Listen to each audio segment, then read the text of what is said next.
الحمد لله الحمد لله وحده والصلاة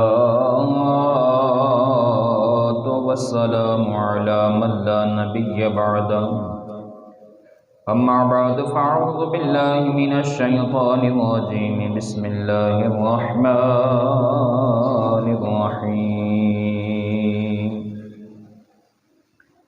إن أول بيت وضع للناس للذي ببكة مباركا وهدى للعالمين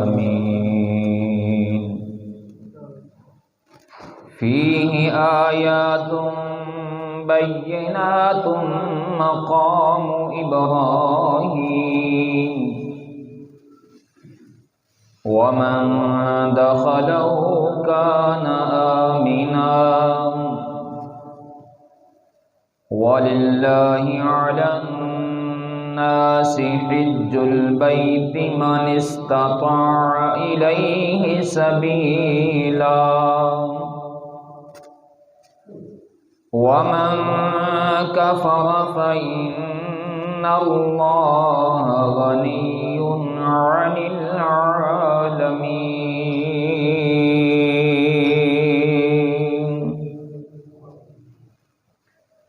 صدق الله مولانا العظيم إن الله وملائكته يصلون على النبي يا أيها الذين آمنوا صلوا عليه وسلموا تسلیما بآواز بلند درود و سلام پڑھو الصلاۃ والسلام علیک یا سید یا رسول اللہ وعلی آلک واصحابک یا سید یا حبیب اللہ الصلاۃ والسلام علیک یا سید یا خاتم النبیین وعلی آلک واصحابک یا سید یا خاتم المعصومین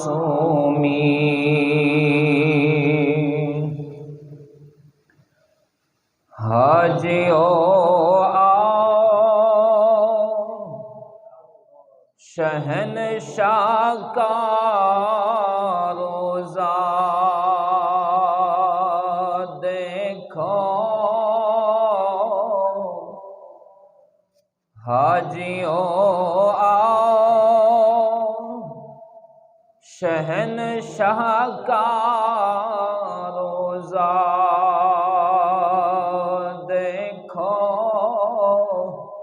ارے کعبہ تو دیکھ چکے ہو اب کعبے کا بھی کعبہ دیکھو کعبہ تو دیکھ چکے ہو اب کعبے کا بھی کعبہ دیکھو رکن شامی سے مٹی وحشت شام میں غربت اب مدینے کو چلو صبح دل آزارا دیکھو اب مدینے کو چلو صبح دل آرا دیکھو آب زمزم تو پیا خوب بجھائی پیاسیں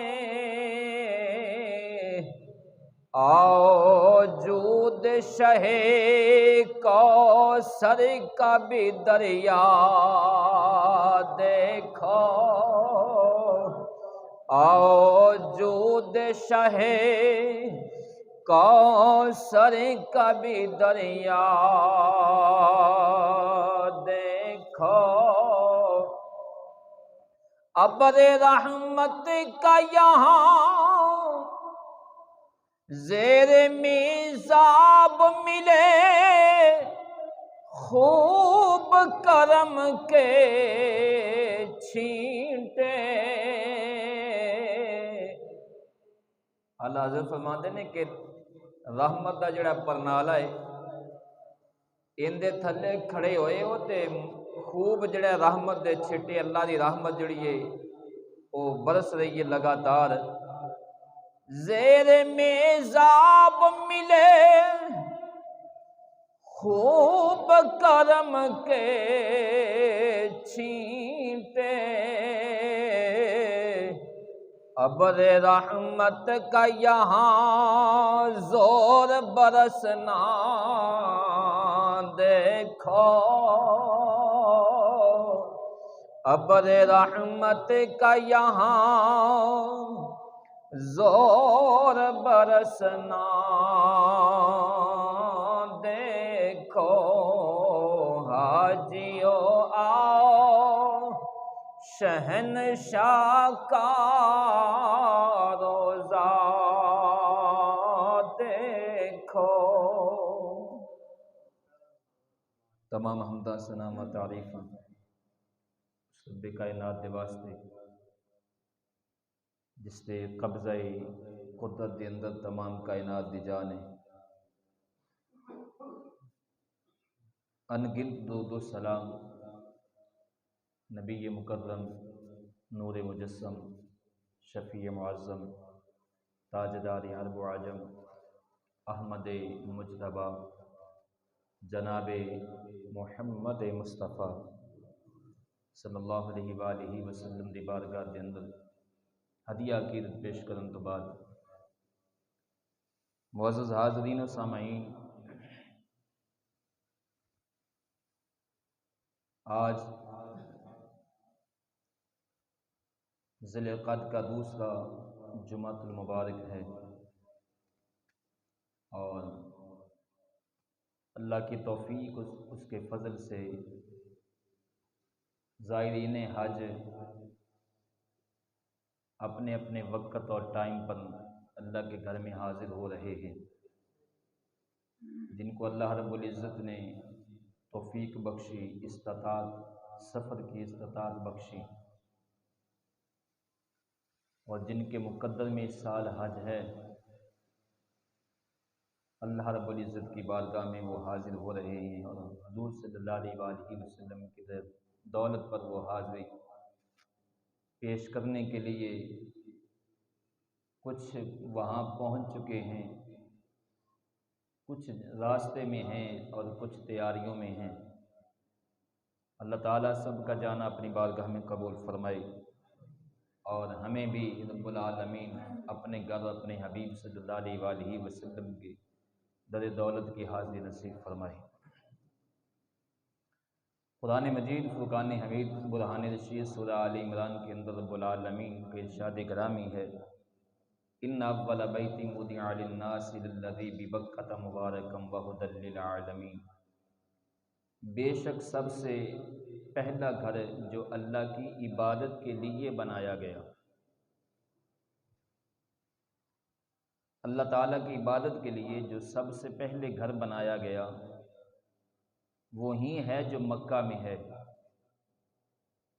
مبارکن، اور یہ برکت والا بھی ہے، وہدی للعالمین، اور برکت کن کے لیے؟ فرمایا یہ برکت والا بھی ہے اور ہدایت والا بھی ہے تمام جہان والوں کے لیے، تمام دنیا والوں کے لیے، تمام جہان والوں کے لیے یہ برکت والا بھی ہے اور ہدایت والا بھی ہے۔ فیہ آیات بینات مقام ابراہیم، اس میں واضح نشانیاں ہیں، مقام ابراہیم ہے۔ ومن دخلہ کان آمنا، اور جو شخص اس میں داخل ہوا وہ امن پا گیا، وہ بے خوف ہو گیا۔ وَلِلَّهِ عَلَى النَّاسِ حِجُّ الْبَيْتِ مَنِ اسْتَطَاعَ إِلَيْهِ سَبِيلًا، اور فرمایا بیت اللہ کا حج کرنا ان لوگوں پر اللہ کا حق ہے جو اس کے راستے کی استطاعت رکھتے ہوں۔ ان لوگوں پر اللہ کا حق ہے، یعنی ان پر حج فرض ہے جو وہاں پہنچنے کی استطاعت رکھتے ہوں، راستے کی استطاعت رکھتے ہوں۔ وَمَنْ كَفَرَ فَإِنَّ اللَّهَ غَنِيٌّ عَنِ الْعَالَمِينَ، اور جس نے کفر کیا یعنی حج کے فریضے کا انکار کر دیا، اسلام کے اس رکن کا جس نے انکار کیا،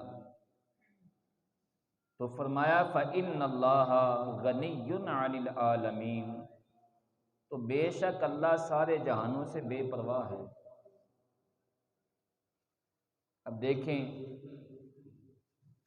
یہاں رب العالمین نے یہ نہیں فرمایا کہ جس نے انکار کیا وہ جہنمی ہے، جس نے انکار کیا وہ کافر ہے، جس نے انکار کیا وہ دوزخی ہے، بلکہ رب العالمین نے یہ فرمایا کہ جس نے انکار کیا، اگر کسی نے اس فریضہ کا، اس رکن کا، اسلام کے اس ستون کا انکار کر دیا، تو فرمایا بے شک اللہ تو سارے جہانوں سے غنی ہے، یعنی اس کے انکار کی اللہ کو کوئی پرواہ نہیں ہے، اور اللہ اس سے بے نیاز ہے۔ اب جب اللہ کسی سے بیزار ہو جائے، اللہ کسی سے بیزاری کا اعلان کر دے، اللہ کسی سے بے نیازی کا اعلان کر دے، تو اب اس کا کہیں ٹھکانہ رہ سکتا ہے؟ نہ دنیا نہ آخرت میں۔ اس آیت کے اندر یہود و نصارہ کا ایک شبہ جو ہے اس کا بھی ازالہ کیا گیا ہے۔ ان کا ایک اعتراض تھا مسلمانوں پر اور خود حضور صلی اللہ علیہ وآلہ وسلم کی ذات گرامی پر، کیونکہ حضور صلی اللہ علیہ وآلہ وسلم مکہ شریف میں بیت المقدس کی طرف نماز پڑھ کے منہ کر کے نماز پڑھا کرتے تھے۔ جب حضور صلی اللہ علیہ وآلہ وسلم مدینہ پاک تشریف لائے ہجرت کر کے، تو یہاں آ کر بھی حضور صلی اللہ علیہ وآلہ وسلم بیت المقدس کی طرف ہی منہ کر کے نماز پڑھتے تھے کچھ عرصہ، اور حضور صلی اللہ علیہ وآلہ وسلم نے پھر مدینہ کے اندر ہی دوران نماز چہرہ جو ہے وہ بیت اللہ کی طرف پھیر لیا۔ اب یہود و نصارہ جو تھے ان کو بڑی پریشانی ہوئی کہ اگر مسلمانوں کا قبلہ بیت اللہ ہی تھا تو پھر جو پہلے نمازیں بیت المقدس کی طرف منہ کر کے پڑھی گئی ہیں ان کا کیا بنے؟ اور دوسرا اعتراض ان کا یہ تھا کہ ان کو چاہیے تھا کہ بیت المقدس کی طرف ہی منہ کر کے نماز پڑھتے، کیونکہ وہ سب سے پہلا گھر ہے، بیت المقدس پہلے بنایا گیا ہے اور بیت اللہ کو بعد میں تعمیر کیا گیا ہے، لہٰذا ان کو چاہیے تھا کہ یہ بیت المقدس کی طرف ہی منہ کر کے نماز پڑھتے۔ اور دوسری بات انہوں نے یہ کہی کہ بیت المقدس کیونکہ سابقہ تمام انبیاء کی ہجرت گاہ بھی ہے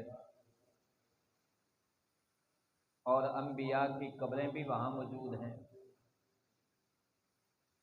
اور پھر حضور صلی اللہ علیہ وآلہ وسلم کا سفر معراج بھی،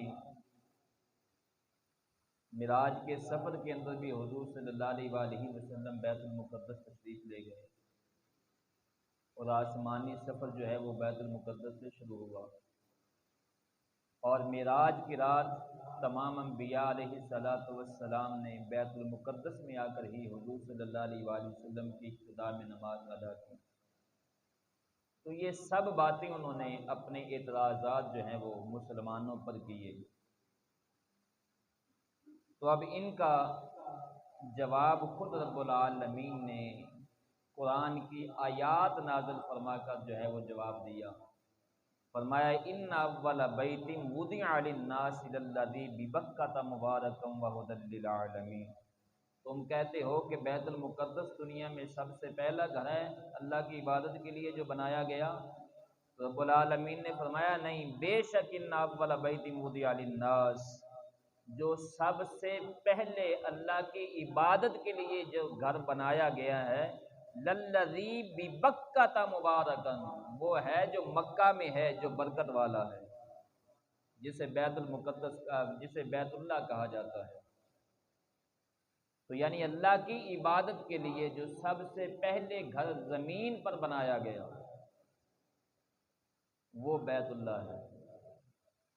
اور حضور صلی اللہ علیہ وآلہ وسلم سے اس کے متعلق پوچھا بھی گیا، عرض کی گئی حضرت ابراہیم،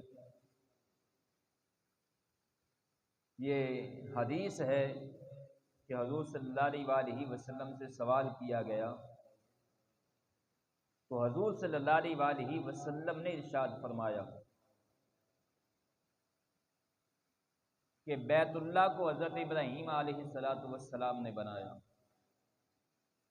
اور بیت المقدس کو حضرت سلیمان علیہ السلام نے بنایا، اور حضور صلی اللہ علیہ وآلہ وسلم نے فرمایا کہ ان دونوں کے درمیان 40 سال کا عرصہ ہے۔ اب یہاں یہ اشکال پیدا ہو سکتا ہے کہ ابراہیم علیہ السلام اور حضرت سلیمان علیہ السلام کے درمیان 40 سال کا عرصہ نہیں ہے، بلکہ بہت زیادہ ہے۔ تو محققین نے اس بات کی طرف اشارہ کیا ہے کہ جب حضرت حوا اور حضرت آدم سلام اللہ علیہ السلام کو زمین پر رب العالمین نے اتارا، تو جبریل امین آدم علیہ السلام اور حضرت حوا سلام اللہ علیہ کے پاس آئے، اور آدم علیہ السلام کو جبریل امین نے کہا کہ اللہ تعالیٰ نے حکم دیا ہے کہ آپ اللہ کی عبادت کے لیے، یعنی اللہ کی عبادت کے لیے یہاں دنیا میں ایک گھر بنائیں، کیونکہ آدم علیہ السلام جب دنیا میں تشریف لائے، ان کو بھیجا گیا، تو زمین پر آ کر ان کا دل چاہا کہ میں اللہ کی عبادت کروں، کیونکہ وہاں تو عرش کا طواف کیا جاتا تھا۔ تو رب العالمین نے فرمایا آدم دنیا میں میرا ایک گھر بناؤ، اور اس کا اسی طرح ہی طواف کیا جائے گا جیسے میرے عرش کا طواف کیا جاتا ہے۔ تو اب حضرت جبریل علیہ السلام نے معاونت کی اور وہ نشانی لگائی جہاں بیت اللہ کو تعمیر کیا گیا۔ اب آدم علیہ السلام وہاں کھدائی کرنے لگے، اور حضرت حوا سلام اللہ علیہ مٹی نکالنے لگیں، اور اتنی گہری کھدائی کی کہ زمین کا پانی نکل آیا۔ اب حضرت جبریل علیہ السلام نے عرض کی کہ اللہ کے نبی، اب یہاں ہی اللہ کا حکم ہے کہ یہاں اس کی بنیاد رکھی جائے۔ اب حضرت آدم علیہ السلام، حضرت حوا سلام اللہ علیہ کی معاونت جبریل امین نے کی، اور جبریل امین بھی جو ہے وہ گارا دے رہے تھے، اور آدم علیہ السلام نے وہاں کی بنیادیں اٹھائیں، اور سب سے پہلے حضرت آدم علیہ السلام نے بیت اللہ کی تعمیر کی۔ اور اس کے بعد پھر آپ کو حکم ہوا بیت المقدس شام کی طرف جانے کا، تو پھر یہاں آ کر حضرت آدم علیہ السلام کو حکم ہوا کہ یہاں بھی میرا ایک گھر بنائیں، یعنی ایک چھوٹی سی مسجد بنائیں۔ تو پھر یہاں آ کر حضرت آدم علیہ السلام نے اب یہ جہاں بیت المقدس ہے وہاں انہوں نے مسجد بنائی، اور تعمیر نو جو ہے وہ حضرت سلیمان علیہ السلام نے کروائی۔ اور بیت المقدس بھی حضرت بیت اللہ بھی حضرت آدم علیہ السلام نے پہلے بنایا تھا، اور ان کے دونوں کے درمیان 40 سال کا عرصہ ہے۔ اب جب بیت اللہ تعمیر ہو گیا، لوگ جو ہے وہ اس گھر میں آ کر اللہ کی عبادت کرنے لگے، اور اس گھر کی طرف اللہ منہ کر کے اللہ کی عبادت کرنے لگے۔ تو اب اس کے بعد جب طوفان نوح آیا تو اللہ رب العزت نے بیت اللہ کو اٹھا لیا۔ جب نوح علیہ السلام کی قوم پر عذاب آیا تو اللہ رب العزت نے بیت اللہ کو اٹھا لیا تھا، اور پھر اس کے بعد حضرت ابراہیم علیہ السلام جب مکہ کی وادی میں تشریف لائے تو پھر حضرت ابراہیم علیہ السلام نے انہی بنیادوں پر بیت اللہ کی تعمیر کی، جو بنیادیں جن بنیادوں پر حضرت آدم علیہ السلام نے تعمیر کی تھی، ان بنیادوں پر ہی اٹھایا گیا۔ تو یہ وہ گھر ہے زمین کے اوپر اللہ کا، جس کی طرف منہ کر کے اللہ کی عبادت کی جاتی ہے اور جس میں اللہ کی عبادت کی جاتی ہے۔ یہ دنیا میں وہ گھر ہے جو سب سے پہلے اللہ کی عبادت کے لیے تعمیر کیا گیا۔ اب یہاں کچھ لوگوں کے ذہنوں میں سوال پیدا ہوگا کہ بیت اللہ سے پہلے اس کا مطلب ہے کہ گھر نہیں تھا تو پہلی قومیں کہاں رہتی تھی، لوگ کہاں رہتے تھے؟ تو بیت اللہ سے پہلے گھر موجود تھے زمین پر، لیکن جو اللہ کی عبادت کے لیے گھر بنایا گیا پہلا وہ بیت اللہ ہے۔ لوگوں کے رہنے کے لیے گھر موجود تھے، لیکن اللہ کی عبادت کے لیے جس گھر کو تعمیر کیا گیا زمین کے اوپر وہ ہے للذی ببکۃ مبارکا وہدی للعالمین، وہ ہے مکہ میں ہے جو برکت والا ہے اور جو ہدایت والا ہے تمام جہانوں کے لیے، جس سے تمام جہان والے جو ہے وہ ہدایت پاتے ہیں۔ سلیمان بن یسار بیان کرتے ہیں کہ کعب سے بیت المقدس کے متعلق سوال کیا گیا تو انہوں نے بیت المقدس کی افضلیت بیان کی، فضیلت بیان کی۔ انہوں نے بیت المقدس کی فضیلت کے متعلق کافی انہوں نے حدیث بیان کی۔ شام کے ایک آدمی نے پوچھا کعب سے، اے ابو عباس، آپ بیت المقدس کا بہت ورد کرتے ہیں اور بہت ذکر کرتے ہیں اور بیت اللہ کا اتنا ذکر نہیں کرتے، تو اب کعب نے کیا کہا؟ کعب نے ان سے کہا کہ اس ذات کی قسم ہے جس کے قبضہ قدرت میں کعب کی جان ہے، اللہ تعالیٰ نے روح زمین پر اس بیت سے افضل کوئی بیت نہیں پیدا کیا، یعنی بیت اللہ سے افضل اللہ تعالیٰ نے اس زمین پر بیت اللہ سے افضل کوئی گھر، کوئی ایسا گھر نہیں ہے جو بیت اللہ سے افضل ہو۔ اور اس بیت کی ایک زبان ہے، پھر انہوں نے کعب نے کہا اس بیت کی ایک زبان ہے اور دو ہونٹ ہیں اور وہ ان سے کلام کرتا ہے، اور اس کا ایک دل ہے جس سے وہ تعقل کرتا ہے۔ یہ سن کر ابو حفص نام کے ایک شخص نے کہا کیا پتھر کلام کرتا ہے؟ اب سوال کیا کہ کیا پتھر بھی کلام کرتا ہے؟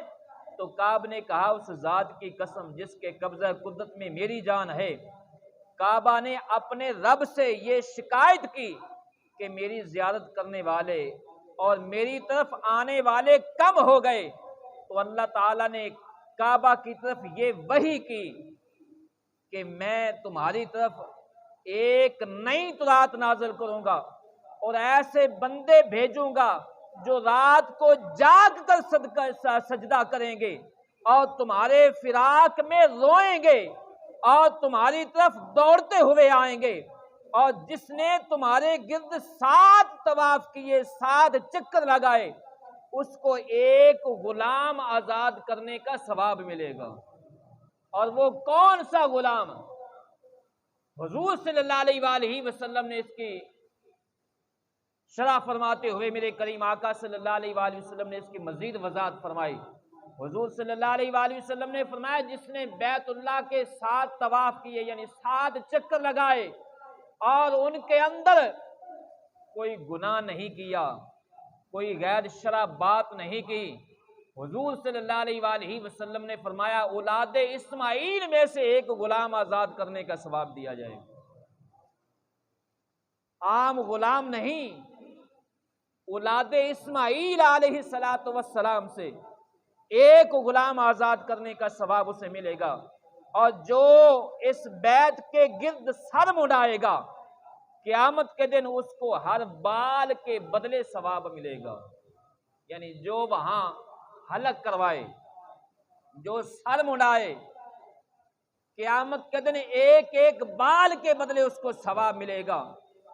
اور ابن عباس رضی اللہ تعالیٰ عنہ بیان کرتے ہیں کہ رسول اللہ صلی اللہ علیہ وآلہ وسلم نے فرمایا، اللہ تعالیٰ ہر روز کعبہ کے گرد 120 رحمتیں نازل فرماتا ہے۔ کتنی رحمتیں؟ کعبہ کے گرد 120 رحمتیں اللہ نازل فرماتا ہے۔ اور وہ رحمتیں کن کن پر آتی ہیں؟ اب حضور صلی اللہ علیہ وآلہ وسلم نے آگے فرمایا 60 رحمتیں کعبہ کا طواف کرنے والوں کو ملتی ہیں۔ 60 رحمتیں کعبہ کے طواف کرنے والوں کو ملتی ہیں، اور 40 رحمتیں اعتکاف کرنے والے کو ملتی ہیں۔ 40 رحمتیں ان کے لیے ہیں، اور 20 رحمتیں ان کے لیے ہیں جو طواف بھی نہیں کر رہے، اعتکاف بھی نہیں کر رہے، صرف بیٹھ کر کعبہ کو دیکھ رہے ہیں۔ کعبہ کو صرف دیکھنا، حضور صلی اللہ علیہ وآلہ وسلم نے فرمایا 20 رحمتیں اللہ ان پر نازل فرماتا ہے۔ جس کو دیکھنا اتنا ثواب ہے، اس کے طواف کا کتنا ثواب ہوگا، کتنا اجر ہوگا۔ اس لیے حضور صلی اللہ علیہ وآلہ وسلم نے فرمایا، حضرت انس بن مالک رضی اللہ عنہ بیان کرتے ہیں، اور یہ انس رضی اللہ عنہ حضور صلی اللہ علیہ وآلہ وسلم کے خادمین میں سے ہیں، جنہوں نے 10 سال حضور صلی اللہ علیہ وآلہ وسلم کی خدمت کی ہے۔ بیان کرتے ہیں کہ حضور نبی مکرم صلی اللہ علیہ وآلہ وسلم نے فرمایا، کسی شخص کا اپنے گھر میں نماز پڑھنا ایک نماز ہے، اور محلہ کی مسجد میں نماز پڑھنا 25 نمازوں کے برابر ہے، اور جامع مسجد میں نماز پڑھنا 100 نمازوں کے برابر ہے، اور میری مسجد یعنی حضور صلی اللہ علیہ وآلہ وسلم نے فرمایا میری مسجد نبوی میں نماز پڑھنا 50,000 نمازوں کے برابر ہے۔ اور جس نے حرم کے اندر، مسجد حرام کے اندر نماز پڑھی، میرے آقا نے فرمایا اسے 1,00,000 نماز پڑھنے کے برابر ہے۔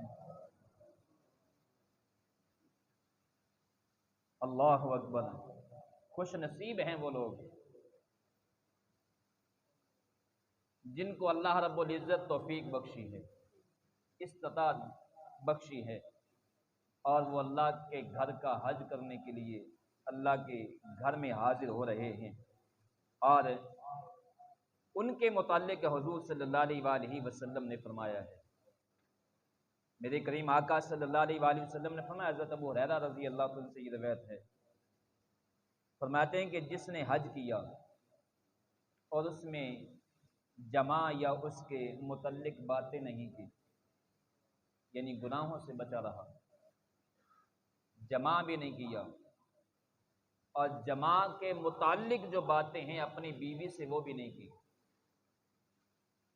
کوئی ایسی بات نہیں کی اور کوئی گناہ نہیں کیا، حج کرنے کے بعد میرے آقا نے فرمایا وہ گناہوں سے ایسے پاک ہو جاتا ہے جیسے آج ہی ماں کے پیٹ سے جنم لیا گیا، ایسے گناہوں سے پاک ہو جاتا ہے۔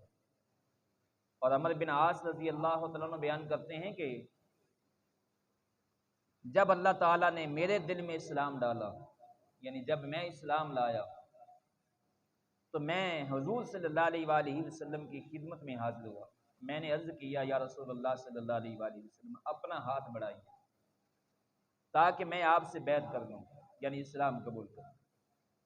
آپ نے ہاتھ بڑھایا تو میں نے اپنا ہاتھ کھینچ لیا۔ آپ نے فرمایا اے عمر کیا ہوا، اب اپنا ہاتھ پیچھے کیوں کیا؟ تو میں نے عرض کیا میں ایک شرط لگانا چاہتا ہوں، ایک شرط پر اسلام قبول کروں گا۔ حضور صلی اللہ علیہ وآلہ وسلم نے فرمایا جو چاہو شرط لگاؤ۔ یہ میرے نبی کا اختیار کل دیکھیں، مختار کل دیکھیں۔ حضور صلی اللہ علیہ وآلہ وسلم نے عمرو بن عاص سے کیا فرمایا کہ جو اب صحابی کے کسی کے دل کا کیا پتا کہ وہ کیا مانگے گا، مجھ سے کوئی کہے کہ میں جناب ایک شرط پر آپ کے پاس آنا چاہتا ہوں، یا ایک شرط پر جو ہے وہ آپ کے یہاں بیٹھنا چاہتا ہوں، تو میں سب سے پہلے غور کروں گا کہ مجھے کن کن باتوں پر اختیار ہے، لہذا جن باتوں پر جن چیزوں پر مجھے اختیار ہوگا میں ان کے متعلق ہی شرط قبول کروں گا۔ تو میں کہہ سکتا ہوں کہ جناب میری حدود میں یہ چیزیں ہیں، ان کے متعلق آپ جو بھی شرط لگائیں گے مجھے منظور ہیں۔ ایسی کوئی شرط نہ لگانا کو جو میرے اختیار میں نہ ہو۔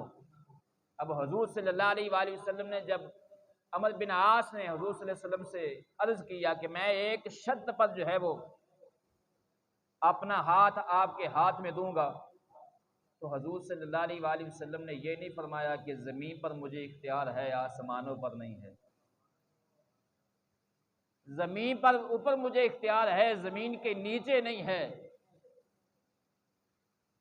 حضور صلی اللہ علیہ وآلہ وسلم نے فرمایا اے عمرو بن عاص جو چاہو شرط لگا لو۔ تو میں نے عرض کیا، کہتے ہیں کہ میں نے عرض کیا میری مغفرت کر دی جائے۔ شرط کیا ہے؟ میری مغفرت کر دی جائے۔ آپ نے فرمایا اے عمر کیا تم نہیں جانتے کہ اسلام سے پہلے کے گناہ اسلام مٹا دیتا ہے،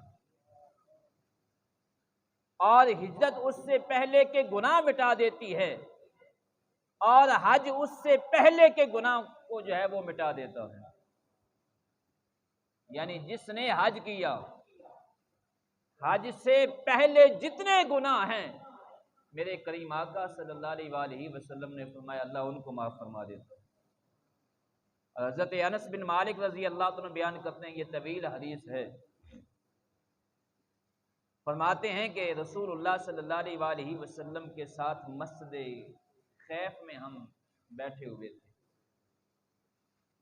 کہ ایک نصاری اور ایک سقفی آئے۔ انہوں نے آ کر رسول اللہ صلی اللہ علیہ وآلہ وسلم کو سلام عرض کیا اور کہا یا رسول اللہ صلی اللہ علیہ وآلہ وسلم ہم آپ سے ایک سوال کرنے آئے ہیں، سوال کرنا چاہتے ہیں۔ اب حضور صلی اللہ علیہ وآلہ وسلم میرے غیب دان نبی نے کیا فرمایا؟ میرے کریم آقا صلی اللہ علیہ وآلہ وسلم نے فرمایا اگر تم چاہو تو میں خود تمہارے سوال نہ بتا دوں؟ تم کیا سوال لے کر آئے ہو میں نہ بتا دوں؟ لیکن اگر تم چاہو تو خود بتا سکتے ہو، خود بتا سکتے ہو۔ اب صحابہ نے عرض کی، وہ صحابی تھے، صحابی کے ہم وزن نہیں تھے، صحابی کے ہم وزن کچھ اور بھی بنتا ہے، وہ صحابہ تھے۔ انہوں نے عرض کی فدا کا ابی و امی یا رسول اللہ صلی اللہ علیہ وآلہ وسلم ہمیں آپ بتائیں۔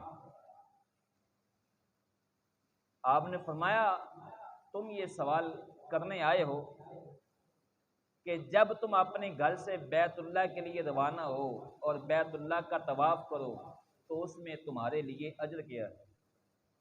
تمہارے دل میں یہ سوال ہے، تم یہ سوال لے کر گھر سے نکلے ہو کہ اگر کوئی بیت اللہ کی طرف جائے، بیت اللہ کا حج کرنے کے لیے، اس کی زیارت کے لیے، اس کا طواف کرے تو اس کے متعلق اللہ تعالیٰ کی بارگاہ میں اجر کیا ہے، اور طواف کے بعد 2 رکعت نماز پڑھنے کا کیا اجر ہے، اور صفا مروہ کے درمیان سعی کا کیا اجر ہے، اور وقوف عرفہ کا کیا اجر ہے، اور رمی جمار کا اجر کیا ہے، اور نہر یعنی قربانی کا اجر کیا ہے، اور سر منڈانے کا اجر کیا ہے، اور اس کے بعد طواف زیارت کا اجر کیا ہے۔ انصاری نے کہا یا رسول اللہ صلی اللہ علیہ وآلہ وسلم، اس ذات کی قسم جس نے آپ کو حق بنا کر بھیجا ہے، رب کعبہ کی قسم ہے، ہم یہی سوال لے کر آئے تھے۔ اب میں پوچھتا ہوں صحابی کے بروزن کو کہ تم کہتے ہو کہ نبی کو دیوار کے پیچھے کا علم نہیں ہے، میں پوچھتا ہوں اور اے بدبختو، کیا یہ صحابی گھر سے چلے تھے اور دل میں سوار لے کر چلے تھے؟ میرے کریم آقا صلی اللہ علیہ وآلہ وسلم تو مسجد میں تشریف فرما ہیں، تو حضور صلی اللہ علیہ وآلہ وسلم کو کس نے بتا دیا؟ اگر یہ غیب نہیں ہے تو اور کیا ہے؟ مجھے بتائیں پھر غیب کسے کہتے ہیں؟ تو صحابی نے عرض کی، انصاری نے عرض کی یا رسول اللہ صلی اللہ علیہ وآلہ وسلم، اللہ کی قسم ہم یہی سوال لے کر آئے تھے۔ اب حضور صلی اللہ علیہ وآلہ وسلم نے فرمایا جب تم اپنے گھر سے بیت اللہ کے لیے روانہ ہوتے ہو تو تمہاری سواری کے ہر قدم رکھنے اور اٹھانے کے بدلے میں اللہ تعالیٰ تمہاری ایک نیکی لکھتا ہے، ایک گناہ مٹا دیتا ہے۔ ایک نیکی لکھتا ہے اور ایک گناہ مٹا دیتا ہے، ایک درجہ بلند کرتا ہے۔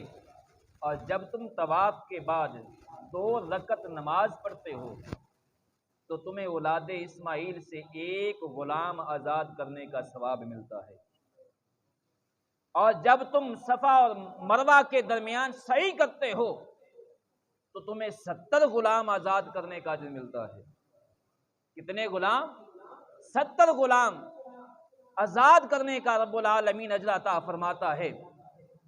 اور جب تم زوال آفتاب کے درمیان بعد میدان عرفات میں وقوف کرتے ہو، کیونکہ یہ زوال کے بعد ہے زور کے وقت میدان عرفات میں ٹھہرنا، تو حضور صلی اللہ علیہ وآلہ وسلم نے فرمایا جب تم زوال آفتاب کے بعد میدان عرفات میں وقوف کرتے ہو تو اللہ آسمان دنیا کی طرف متوجہ ہوتا ہے اور تمہاری وجہ سے فرشتوں پر فخر کرتا ہے اور فرماتا ہے یہ میرے وہ بندے ہیں جو دور دراز کے علاقوں سے بکھرے ہوئے غبار آلود بالوں کے ساتھ، بکھرے بالوں کے ساتھ، غبار آلود بالوں کے ساتھ اور پراگندہ کپڑے لے کر پراگندہ حال میں میری بارگاہ میں حاضر ہوئے ہیں اور میری رحمت میری مغفرت کی امید رکھتے ہیں۔ سو اگر تمہارے گناہ ریت کے ذروں سمندر کے جھاگ کے برابر بھی ہوں تو اللہ انہیں معاف فرما دیتا ہے۔ اور بیت اللہ کے زائرین کے لیے یہ ایک بڑا اہم نقطہ ہے، اہم نقطہ ہے۔ میدان عرفات کے اندر وقوف کرنا یہ حج کے اہم ارکان میں سے ایک اہم رکن ہے۔ صفا مروہ کی صحیح رہ جائے تو اس کا بدل ہے، طواف زیارت رہ جائے اس کا بدل ہے، حلق قصر رہ جائے اس کا بدل ہو سکتا ہے، لیکن حضور صلی اللہ علیہ وآلہ وسلم نے فرمایا عرفات کے اندر وقوف رہ جائے اس کا بدل ہی نہیں ہے۔ جس کا وقوف رہ گیا اس کا حج ہی نہیں ہے۔ تو حضور صلی اللہ علیہ وآلہ وسلم نے فرمایا جب آدمی عرفات میں وقوف کرتا ہے تو اس کے گناہ سمندر کی جھاگ اور میدان کے ریت کے ذروں کے برابر بھی ہوں اللہ انہیں معاف فرما دیتا ہے۔ اور میرے بندو عرفات سے مزدلفہ کی طرف جاؤ تمہاری بھی مغفرت ہو جائے گی۔ اب مکہ سے میدان عرفات 5 کلومیٹر ہے تقریباً، اور میدان عرفات سے پھر حجاج نے نکلنا ہوتا ہے مزدلفہ کی طرف، تو وہاں سے مزدلفہ جو ہے وہ تقریباً 10 کلومیٹر ہے، اور پھر مزدلفہ میں یہاں رات گزارنے کے بعد پھر واپس مینا میں آنا ہوتا ہے۔ پہلے حاجی مینا میں جائے گا اپنے گھر سے، یعنی اپنی رہائش سے مینا میں جائے گا۔ مینا جو ہے وہ 5 کلومیٹر ہے، پھر عرفات ہے اور وہاں پہنچے گا، اور پھر مزدلفہ ہے اور وہاں سے پھر جو ہے وہ 10 کو مینا میں آئے گا۔ اور حضور صلی اللہ علیہ وآلہ وسلم نے اب یہاں کیا فرمایا؟ فرمایا عرفات سے مزدلفہ کی طرف جاؤ، تمہاری بھی مغفرت ہوگی، اور جن کی تم شفاعت کرو گے، جن کے متعلق تم دعا مانگو گے، اللہ تعالیٰ ان کی بھی بخشش فرما دے۔ عرفات میں کیا حکم ہے کہ تمہارے گناہ ذروں کے برابر بھی ہوں، اللہ معاف فرما دے گا۔ اور میدان عرفات سے جب تم مزدلفہ میں گئے، وہاں اللہ تمہاری بھی بخشش فرمائے گا، اور جن کے متعلق تم نے دعا مانگی، اللہ ان کی بھی بخشش فرما دے گا۔ اور حضور صلی اللہ علیہ وآلہ وسلم نے فرمایا جن کی، اور جب تم رمی جمار یعنی کنکری پھینکتے ہو، اللہ اکبر، تو کنکری پھینکتے وقت جمار کرتے ہوئے تو ہر کنکری کے بدلے میں تمہارا ایک کبیرہ گناہ اللہ معاف فرماتا۔ اب کنکری پھینکنے کا طریقہ کیا ہے؟ یہ مزدلفہ سے چنی جاتی ہیں 49 کنکریاں جو ہیں آپ نے مزدلفہ سے چننی ہیں، کیونکہ واپس جو ہے وہ اگر رہ گئی تو پھر مزدلفہ سے جا کر لانی پڑیں گی۔ تو جب آپ نے عرفات سے مزدلفہ جانا ہے تو وہاں سے کنکریاں چننی ہیں۔ تو اب کنکری پھینکنے کا طریقہ کیا ہے؟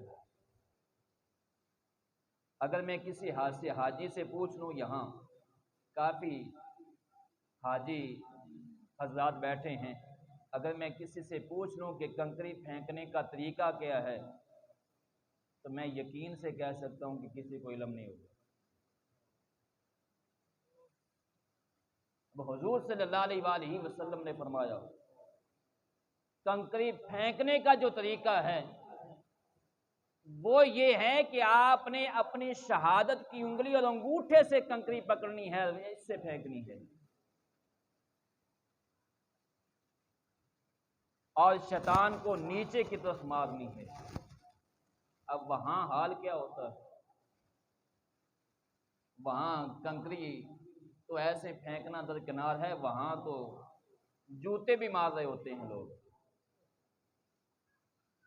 یہاں تو بڑے بڑے پتھر بھی پکڑ کر مارے جاتے ہیں۔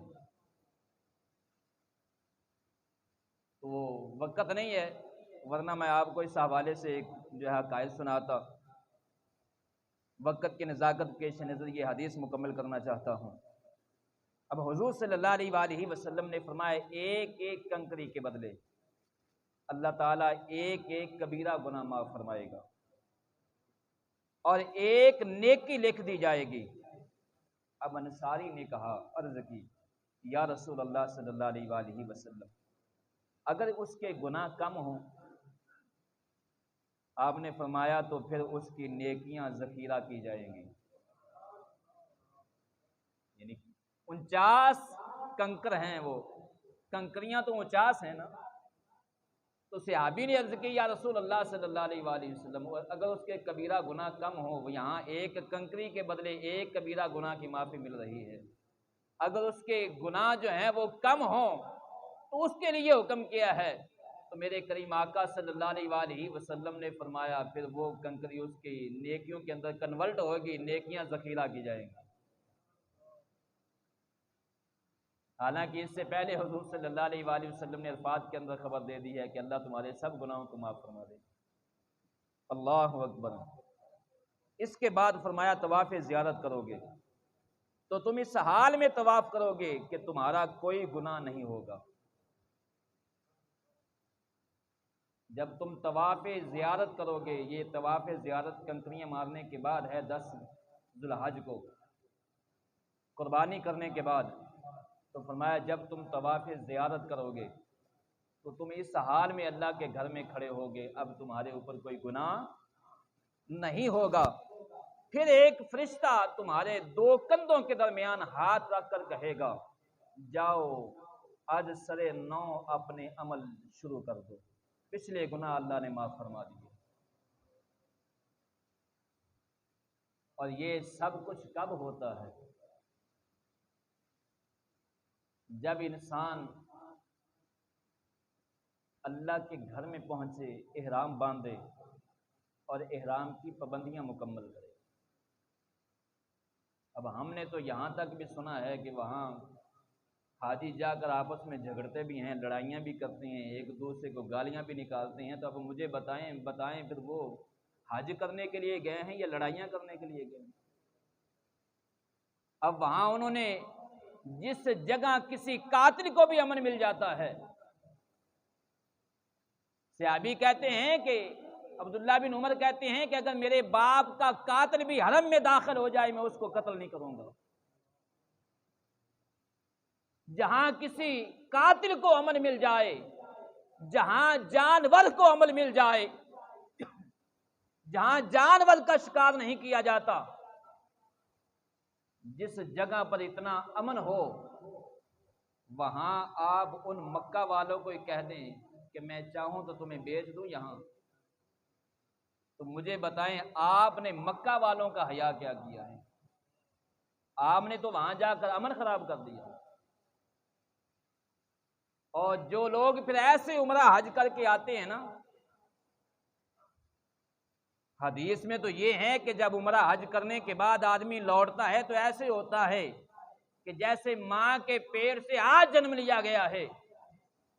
اور جو لوگ ایسے حج کر کے لوٹتے ہیں نا کہ وہاں خرافات بھی ہو رہی ہوتی ہیں اور گالی گلوچ بھی آپس میں کر رہے ہوتے ہیں، مذاق ٹھٹھا بھی آپس میں کر رہے ہوتے ہیں، جو ایسے حج کر کے لوٹتے ہیں تجربہ کر کے دیکھ لینا، واپس جب آتے ہیں ان کے دل سخت ہو جاتے، نرم نہیں ہوتا، وہ پہلے سے بھی زیادہ سخت ہیں۔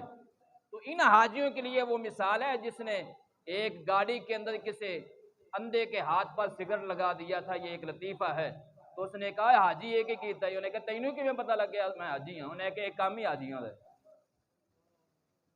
یہ ایسے حاجی ہیں جنہوں نے وہاں جا کر اللہ کے حرم کی تعظیم نہیں کی۔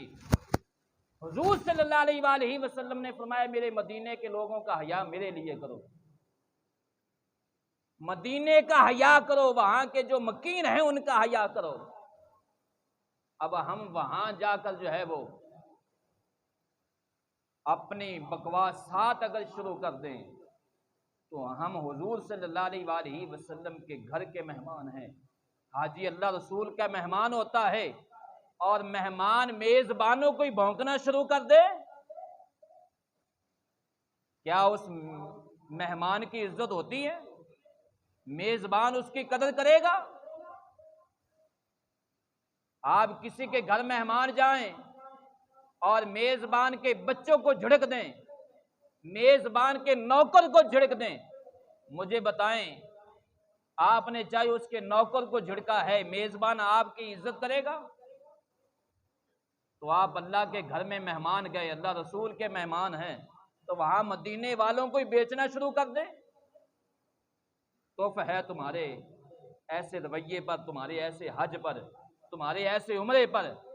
اللہ رب العزت کی بارگاہ میں دعا ہے اللہ تعالیٰ مجھے اور آپ احباب کو رسول اللہ صلی اللہ علیہ وسلم کی اتباع نصیب فرمائے، آمین۔ وما علیہ الا البلاغ المبین۔